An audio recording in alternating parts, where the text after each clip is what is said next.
ये तो दादी अभी हम पहुंच गए हैं पोटैटो जो ग्रेडिंग यूनिट के ऊपर, जहाँ पे हमने आपको दिखाया गया कि जो खेत में आलू पैदा होता है किस तरह बोरी में भरा जाता है और उसको उसके बाद में ग्रेडिंग यूनिट पे लाया जाता है। तो अभी हम डॉक्टर साहब से पूछेंगे कि ये ग्रेडिंग यूनिट कितना ज़रूरी है और इसके क्या फ़ायदे होते हैं और इसके बाद के प्रोसेस क्या होते हैं।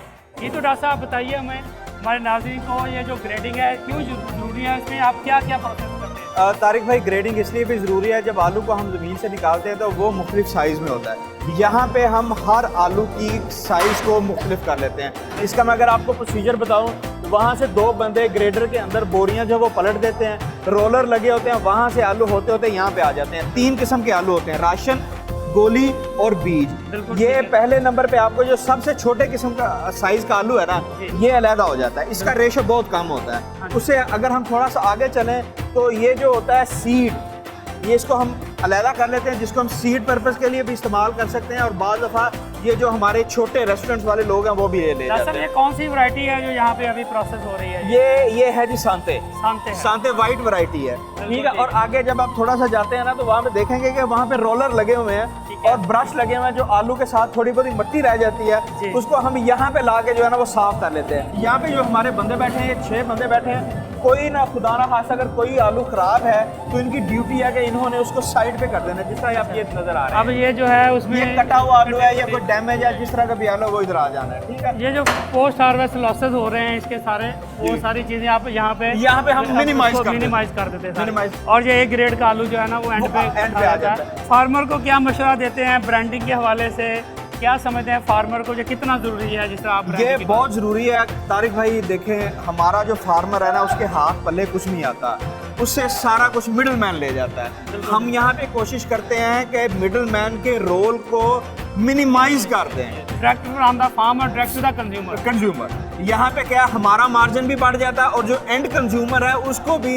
ये जो चीज़ें हैं ना ये चीपर रेट्स पे अवेलेबल होती हैं। तो मैं फार्मर को यही सजेस्ट करूँगा कि भाई आप अपनी प्रोड्यूस बनाएं, अपना ब्रांड बनाएं, ब्रांड बना के मार्केट में लॉन्च करें, बजाय इसके कि आपकी जो अर्निंग है वो मिडिल मैन ले जाए, आप खुद लें। ये तो फार्मर के लिए बड़ा अच्छा मैसेज है, बहुत अच्छा मैसेज है कि उसको अपने ब्रांड के साथ करें। और एक और मैं आपको बड़ी इंटरेस्टिंग चीज़ बताऊंगा कि ये हम आलू में जितनी अर्निंग करते हैं वो ट्रेडिंग से करते हैं। तो डॉक्टर साहब, ये फिर यहाँ पे जब आपका ये पोटैटो यहाँ पे आप इसको पैक कर लेते हैं तो उसके बाद अगला क्या फर्दर इसका प्रोसीजर होता है? अगला हम इसे स्टोर में कर देते हैं, स्टोर कर देते हैं। ठीक है। 2 किस्म के कमरे हमारे पास होते हैं, एक होता है ठंडा और एक होता है गर्म। बिल्कुल ठीक। अब एक में हम एंटी स्प्राउटिंग स्प्रे कर देते हैं, उसका मतलब क्या होता है कि जो स्टार्च है वो ग्लूकोज में कन्वर्ट नहीं होता। तो इस तरह हमारे जो आलू की शेल्फ लाइफ है ना वो 2-3 महीने से बढ़ के 7-8 महीने तक चली जाती है। आलू हम मार्केट में दिसंबर तक यहाँ से अपने स्टोर से सेल आप अपने ब्रांड के साथ, अपने नाम के साथ सेल करते रहते हैं। जी जी। तो मेरा ख्याल है कि हम वो आपका जो कोल्ड स्टोरेज है वो भी देख लेते हैं। मीनवाइल हम आपसे बात करते जाएंगे कि ये जो अभी जो इसकी बायोग्राफी है, जो इसके आलू को ग्रो करने के जो मुख्तलिफ तरीके हैं, इसकी एग्रोनॉमी पे भी थोड़ा सा हम बताएं। कितने कीड़े हैं, कितनी बीमारियां हैं? 2 बीमारियां मेन है, लेट ब्लाइट, अर्ली ब्लाइट। 2 इस पे कीड़े हैं, बीटल्स आ जाती हैं, और जो तेला जिसे हम एफेक्ट कहते हैं उसका अटैक है। 2 बीमारियां मेन हैं जो इसको इफेक्ट करती हैं, लेट और अर्ली ब्लाइट। बिल्कुल ठीक है। तो ये बड़ा अच्छा आपने अपने फार्मर को बताया।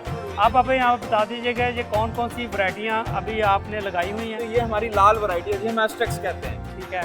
ये हमारी वाइट वैरायटी है। इसी तरह हमारी 2-3 जो फार्म पे हार्वेस्ट आज हो रहा था वो रूसी वैरायटी थी। बिल्कुल ठीक। इस तरह हमारी डिफरेंट वैरायटीज हैं, कुछ हमारे फार्म से आते हैं, यहाँ पे सॉर्टिंग करके हम उसे कोल्ड स्टोर में ले जाते हैं। मेरा ख्याल है कि हम कोल्ड स्टोरेज भी दिखाते हैं।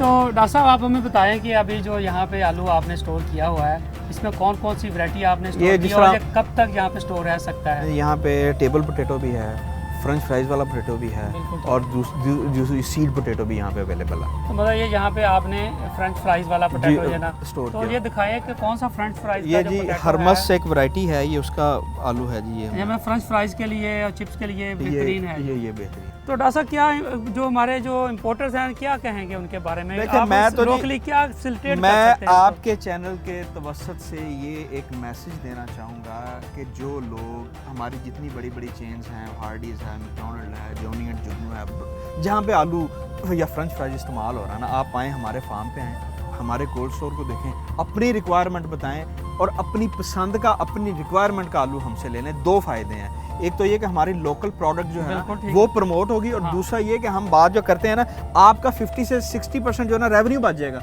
जो आप बाहर से इंपोर्ट कर रहे हैं। यहाँ पे इंडस्ट्री, लोगों को एम्प्लॉयमेंट मिलेगी, इंडस्ट्री यहाँ पे लगेगी, और ये सारी अब हमारे कंट्री की अल्टीमेट करंटली तो हमारा इसी के ऊपर फोकस है ना, हम अपना ज़र मुबादला कैसे बचा सकते हैं। यही मसला है। बात यह है कि हम अपने रिसोर्सेज पे कॉन्फिडेंट ही नहीं है, जबकि इतना पोटेंशियल है पाकिस्तान के अंदर एग्रीकल्चर में, पोटैटो में, राइस में, वीट में, लेकिन हम कॉन्फिडेंट ही नहीं है। बिल्कुल। डॉक्टर साहब ये सिर्फ बताइए कि देखिए एनर्जी का क्राइसिस है यहाँ पे, और आपने अभी दिखाया जैसे आप इसकी ग्रेडिंग कर रहे हैं, कोल्ड स्टोर बना हुआ, तो एनर्जी को कैसे देखेंगे? ये हमारा सारा सोलराइज्ड है। ओके, सोलराइज्ड के साथ हमारा नेट मीटर्ड है। बिल्कुल, सोलर एनर्जी को हम यूज करते हैं। अच्छा, आपका ये पूरा सिस्टम सोलर के ऊपर? सोलर के ऊपर। तो ये किस तरह बाकी लोग सोलर पे किस तरह? देखें जी, बात यह रिसोर्सेज की बात आ जाती है। गवर्नमेंट से मेरी रिक्वेस्ट यही है कि जितने हमारी एग्री इंडस्ट्री है ना, उसको सोलर पे करने के लिए सब्सिडी दें, और बैंक्स लोन दे रहे हैं, लेकिन उस पे मिनिमम आप जो है ना वो रखें इंटरेस्ट। अपनी फार्मिंग को एक इस तरह का ऑक्यूपेशन समझें कि इससे बेस्ट दुनिया में नहीं है, पाकिस्तान से अच्छी ज़मीन दुनिया में नहीं है, पाकिस्तान जैसे वाटर रिसोर्सेज पूरी दुनिया में नहीं, मतलब लेकिन हमारे मुल्क जितनी एग्रीकल्चर कहीं पर नहीं। हमें एग्रीकल्चर यूथ के लिए बड़ा एक अपॉर्चुनिटी है सर। ये पोटैटो इंडस्ट्री में ही आप अगर लग जाए ना, तो 50 किस्म की एंटरप्रेन्योरशिप यहाँ पे आप प्रोड्यूस कर सकते हैं, बिजनेस स्टार्टअप ले सकते हैं। डॉक्टर साहब इसके सीड के बारे में बताएं कि हम जो सीड है इसको किस तरह सेव करेंगे, और सीड जो है इसको अगले सालों के लिए जो हम रखते हैं उसके क्या क्या प्रोसीजर हैं, और हम फार्मर को किस तरह, आप सीड के हवाले से किस तरह? देखिए, मैं फार्मर को सीड के हवाले से यही रिक्वेस्ट करूंगा कि भाई आप अपना सीड प्रोड्यूस करें। पाकिस्तान के अंदर जो पोटैटो का सीड आ रहा है वो 6 या 7 जनरेशन का सीड आता है। हमें यहाँ पे लोकली फर्स्ट जनरेशन का सीड हमारे पास लोकली अवेलेबल है। We should promote our own seed. तो ये जो हमारे पास ये है ना ग्रीन जालियाँ, इसमें हमने सारा पोटैटो सीड स्टोर किया हुआ है। ये हम यहाँ पे रखते हैं, अपने लिए भी यूज़ करते हैं, और जो फार्मर्स होते हैं, हम नो प्रॉफिट नो लॉस की बेस पे फार्मिंग कम्युनिटी को सीड अपना सेल करते हैं। तो आप सीड भी बेसिकली यहाँ से अभी तक मैंने बताया, हमारा इस साल से हमारा मेन फोकस जो है वो सीड मल्टीप्लिकेशन,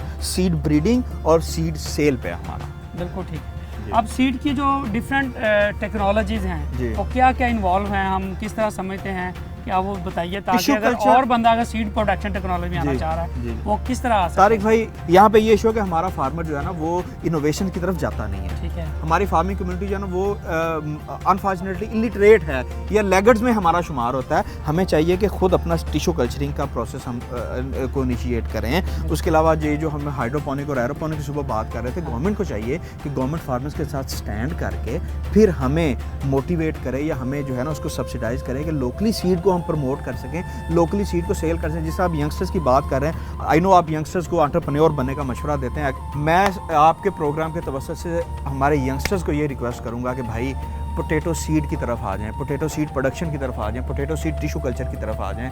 इस जैसा बिजनेस दुनिया में नहीं है। डॉक्टर साहब, एक नामों से बताया ना, 1 एकड़ अगर आप पोटैटो लगाते हैं खाने के लिए जी, और 1 एकड़ आप पोटैटो लगाते हैं सीड के लिए, तो दोनों में कितनी? मैं बता देता हूँ। 1 एकड़ अगर आप पोटैटो लगाते हैं तो वहाँ हमें 35,000 एकड़ का बचता है। अगर आप सीड के लिए लगाते हैं तो हमें 3,50,000 बचता है। यानी कि इसका मतलब ये है कि ये कई टाइम ज़्यादा, ये तकरीबन 5 to 7 टाइम ज़्यादा है सीड जो है।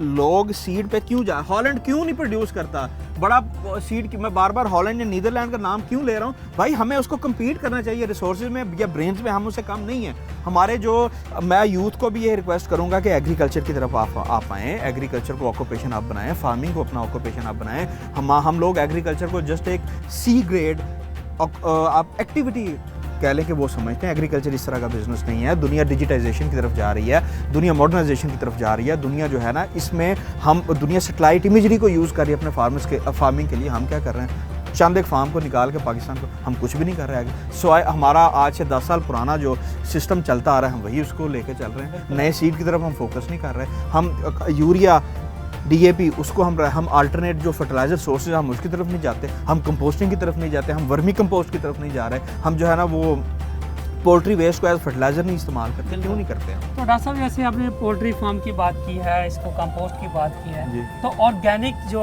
आलू है इसकी प्रोडक्शन पे आप क्या समझते हैं कि ये कितना वाइबल है? मैं आपको ऑनेस्टली बात बताऊं, ये जो आपके हाथ में आलू है ना, प्योरली ऑर्गेनिक आप नहीं कह सकते। ठीक है।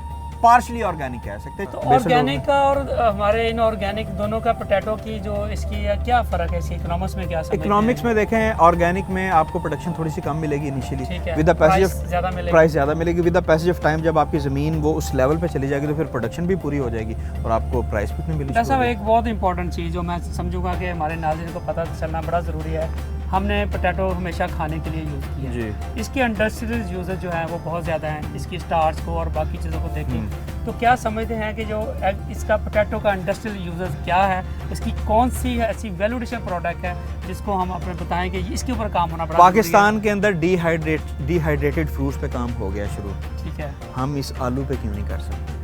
हर डिहाइड्रेटेड चीज़ पोटैटो हमें जो है ना खुश करके हम बेच रहे हैं, तो इस पे क्यों नहीं कर सकते? इसके अंदर स्टार्च है, उसको हम एक्सट्रैक्ट क्यों नहीं करते? ये जो बाहर आप हमारा वेस्टेज देख रहे हैं, हम सोच रहे हैं कि अपना स्टार्च एक्सट्रैक्शन यूनिट यहाँ पे लगा लें।